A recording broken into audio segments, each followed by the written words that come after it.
Dr. Litchman, it's a pleasure to have you on our program. Thank you for taking the time for this conversation with me. My pleasure. Let's start with some important basics here. What does the term conservatism mean? Well, philosophers have long pondered what conservatism means. Yeah. You showed me a book by Edmund Burke, a very early attempt to ponder what conservatism means. John Kekes, an eminent philosopher, recently published a book, What is Conservatism? The problem is you cannot define conservatism philosophically. It's too abstract. And in fact, these works that try to define conservatism lead to utter contradictions. Is conservatism an attitude, a point of mind, or is it a set of principles? Do conservatives believe in individualism, or do they believe in community? Do they believe in personal freedom, or do they believe in controlling personal morality? Do they believe in controlling institutions, or rather in respecting institutions, except maybe when those institutions are part of the liberal state and somehow go against them? I can go on, but you cannot define conservatism Which is really philosophically. weird. We use it all the time in politics. Just, Right. You can define it politically. oh, And the way I interesting. defined conservatism in my book, White Protestant Nation, The Rise of the American Conservative Movement, which was a finalist for the National Book Critics Circle Award in general nonfiction, all nonfiction books Awesome. And we're going to get published into in the that US. later too. Yeah. Yeah, go ahead. So But politically. yeah, I'm not going to get into the book right now. Mhm. And I also have a new book coming out, The Truth About Conservatism. It's Not What You Ooh, Think. It'll be published next year by Notre Dame University Press. At least it's under final review with them. I'm confident it'll be published. I define conservatism as a political movement. It's the only way to understand it. And what has conservatism stood for as a political movement, as developed by self-defined conservatives? And, for a long time in the last century, it was both Democrats and Republicans, a lot of conservative Southern Democrats. These days, it's been concentrated in the Republican Party. So the only way you can coherently define conservatism is in terms of what conservatism has actually stood for as a political movement. And So, I'm so limited because it's to, in politics, that's why they call it a movement versus an ideology or an ethos. Am I correct in that you are assessment? correct. It Okay, is not an ideology or an I ethos. see. As you saw, how contradictory those who try to define conservatism have wound up, essentially warring against Exactly. one another. In preparation for my conversation with you, I even stumbled and was reminded of terms such as liberal conservatism or progressive conservatism. They almost sound like oxymorons, right? They are oxymorons. There's no such Yeah. thing as liberal or progressive conservatism, except in this sense. Uh, Uh-huh. Conservatism did not arise as a reaction to the rise of the liberal state, as a reaction to liberalism. The modern American conservative movement actually begins a good decade or more before Franklin Roosevelt, pioneered the rise of the modern liberal state. It arose at the end of World War I in response to very different crises, the economic So we're crisis, talking the 1920s. 1920s. Look, the Oh, most conservative governments we ever had were Harding, Coolidge, and Hoover in the yeah. 1920s, and conservative Republicans dominated Hmm. both houses of Congress throughout that period. And in a sense, conservatism is progressive in that it has its own forward-looking ideology, or I wouldn't say ideology, but political program, quite different from that of liberalism. It stands unto itself and must be understood as a powerful political movement that's had a deep imprint on American life, separate and apart from reaction to liberalism, although, of course, conservatives have hotly opposed the rise of the liberal state. That's a really important, I think, key point that you're making, that it's not a reaction to liberalism. It stands on its own progression, right? Right. It has a very different idea of what constitutes progress, Mhm. but it does stand on its own with its own set of policies and uh, uh, propaganda, political relations, uh, publicity that has to be and can be understood on its own terms and must be understood on its own terms. That's why so much of the literature on conservatism is way off base. It Way off base. way off base. It seeks the Huh. origins of conservatism after the rise of liberalism under Franklin Roosevelt, sometimes with the founding of the National Review Oh, by William F. Buckley in 1955 or Barry Goldwater's 1964 campaign. But when you properly understand conservatism as a political movement that stands on its own 2 feet, you've got to go back to its real origins, which are in the 1920s. that is fascinating. And that ties us into your book because you start the research going back to the 1920s. That makes a lot of sense to me now. Before we get into your book, I just want to get some top level uh, adjustment or comprehension of what some of the foundation of conservatism. Is conservatism tied or founded on race and religion? It is very much founded on race and religion, Okay. although not entirely. Conservatism arises after World War I, in part and in significant part as what I call an anti-pluralist reaction to the so-called new immigration of the late 19th and early 20th century. The old immigrants were primarily from Northern and Western Europe, but the new immigrants were primarily from Southern and Eastern Europe, like So they my were like grandparents, Catholic, Jewish, Catholic Orthodox. and Jewish, like my Yeah. Jewish grandparents in Yeah. Russia. And that clashed with an ideology that is very heavily anti-Semitic and until very recently, very heavily anti-Catholic. We should not underestimate the strains of anti-Semitism and anti-Catholicism that run through much of the history of American conservatism. This was also a period when you found a new assertiveness among African Americans, with the great migration north and the voting of African Americans Yeah. in the north. And, later they would switch from, being Republican, the party of Lincoln, to being Democrats. Democratic. And, central to a lot of conservative ideology is the idea that conserving the old pioneer stock of Americans. When conservatives pushed the immigration restriction laws of the 1920s, the Johnson-Reed Act of 1924, they very explicitly made racial arguments that we want to keep this country free of these inferior races who are demeaning American culture, bringing crime and disease, and undermining the genetic heritage of America. Sadly, and I can't Wait, say this enough, was actually stated?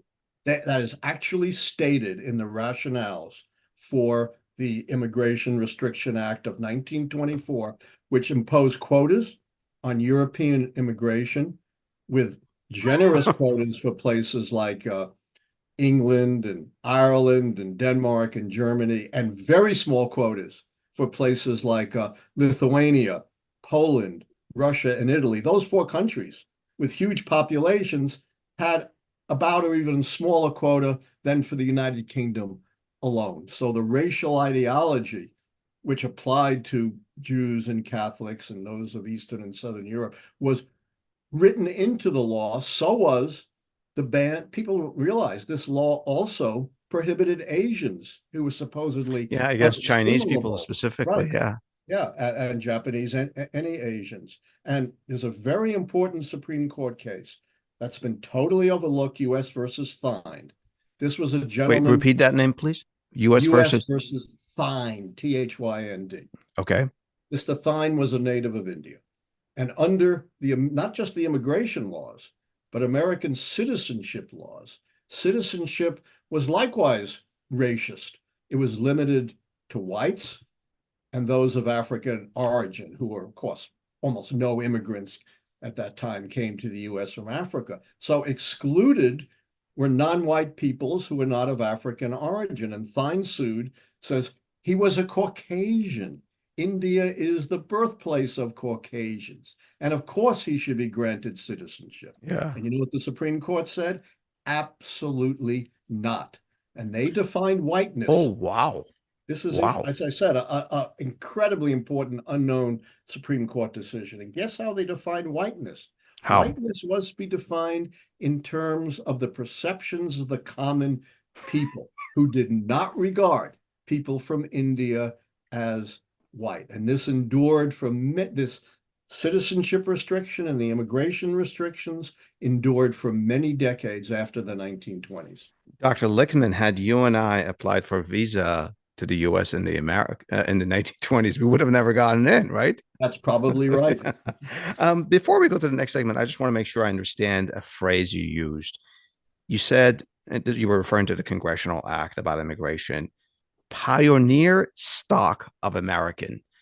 Is that the Anglo-Saxon heritage that you were talking? Supposed Yeah, yeah. Anglo-Saxon Nordic heritage. And uh, the consultant to the Committee on Immigration uh, actually produced bogus statistics showing that, people from Eastern and Southern Europe, as well as African Americans, were all mentally deficient. The I idea that love it. Jews are mentally deficient, Jeez. but We'll be it was back. all nonsense. African Americans, Jews, Catholics are obviously, not mentally deficient, but they had this pseudoscience called racial science at the time. That's of course since been exploded and debunked, and that was informing what policymakers were doing in the 1920s. And this is a bit of a side note, but even by 19, I don't know, 28 or so, you had the New York governor who was, I forget his name now. Al Smith. Thank you. He was Catholic and he was running And there for was tremendous anti-Catholic yeah. reaction against Al Smith. Famous cartoon portrayed a cabinet meeting if Al Smith would win, and at the head of the cabinet was the Pope and sitting around with all the cardinals. Oh And boy. then the other joke was after the election and he lost, Al Smith sent the Pope a one-word telegram, unpack. Oh boy. That's how bad it was in 1928. Oh wow. We'll be back after a short break to talk more about Dr. Lichtman's book, White Protestant Nation. We'll be back. Dr. Lichtman, let's talk more about your book, White Protestant Nation, The Rise of the American Conservative Movement. What I'm wondering is, does your book reveal anything about America's conservatism that has been widely misunderstood or untold? And we touched on this in the prior segment a little bit, sir. Yes. This Please. book, which I wrote in 2008, and my new book, which is coming out next year with Notre Dame Press, I hope it's in its final review stages. Excited to read it. Yes, it's called The Truth About Conservatism. It's Not What You Think. And just about everything you read and hear about conservatism is wrong. For example, most people say, well, conservatism is about limited government. Yet conservatives have pioneered the most intrusive big government measures in the history of the country. Prohibition in the 1920s, an intrusion on the personal life of every American. Yeah.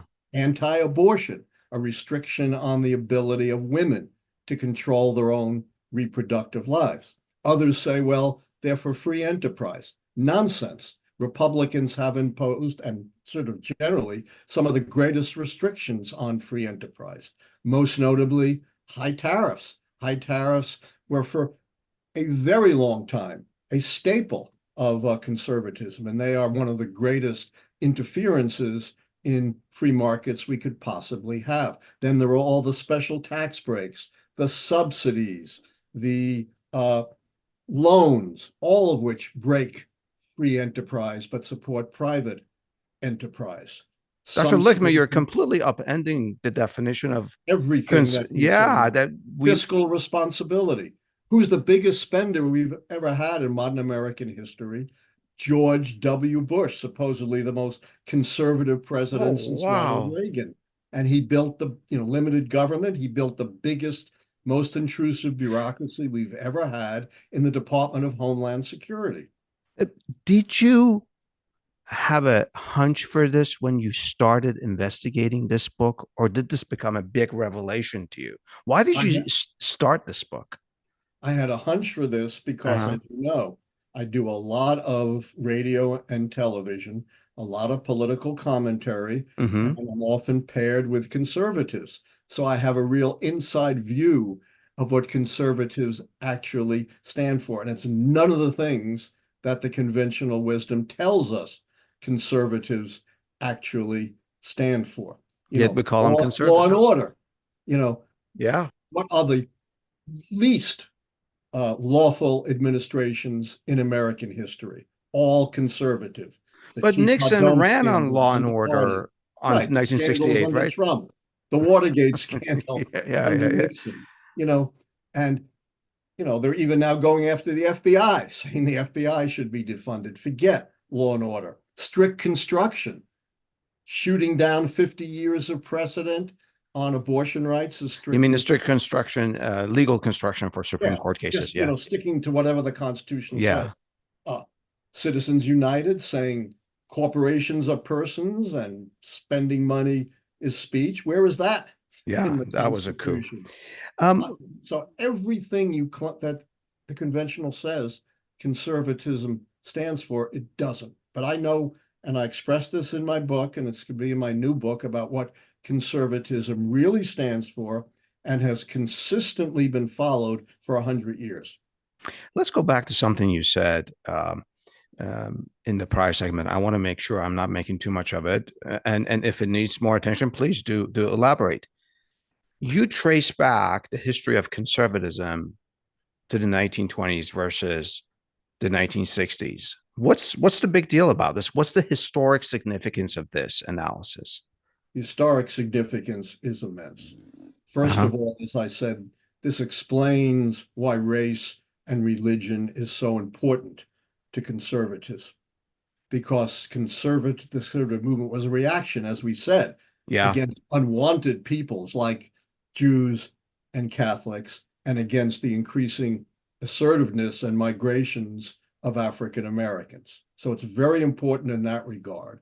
Secondly, it's extremely important because it shows that the conservative movement stands by itself as a coherent, forward-looking movement with very different, notions of what forward-looking means, and did not develop in the 50s and 60s as a reaction to the liberal state. So it's not just an academic exercise going back to the 1920s. It's the only way to get a real handle on what the conservative movement actually stands for. um, moving forward in time, in the history of conservatism, is there a before and after Reagan definition, or I don't No, know? No, it sort of continues. the conservative movement has been remarkably consistent, even though some of its policies have adjusted, but it's really followed what I Wow. call two unshakable core principles. Two. I draw Okay. on the great epistemologist Imre Lakatos, who says any political movement or any scientific theory has an unshakable essential core, and then this outer belt of dispensable, changeable hypotheses like limited government or free enterprise.